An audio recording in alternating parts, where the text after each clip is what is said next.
So I'm absolutely delighted to have been accepted as a fellow to the Learned Society of Wales. It was such an honour to be asked and such a surprise.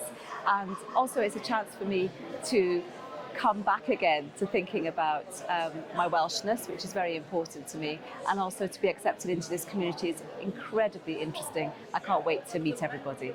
I'm half Welsh, my mother's Welsh, and from the age of 8 I grew up in Caldicot, which is not far from Cardiff, and very much the music of Wales, the poetry of Wales, the idea of speaking Welsh. I mean, my great-grandparents were Welsh speakers, but of course it wasn't passed down to us. So my mother, my grandfather, my sister and I have always tried to learn Welsh. My mother and sister are now fluent. Unfortunately, I'm not, because I now live in Nottingham. But Welsh and Welsh history has always been incredibly important to us.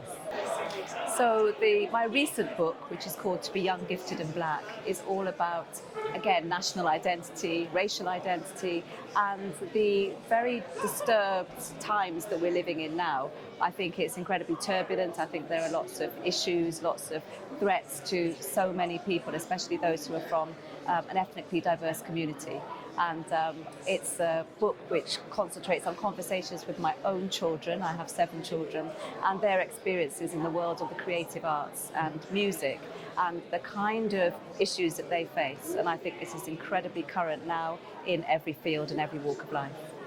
I think awareness is a huge issue, and listening. I think there's so much in the way that which communities like the ones that my children are from, black communities, are silenced and they're not part of the national debate. And I think inclusion is very important. So societies like this need to be open to ethnically diverse communities, need to be, I mean, I can see there are lots of women here, disabled communities, just thinking about who it is that's being left out of certain spaces.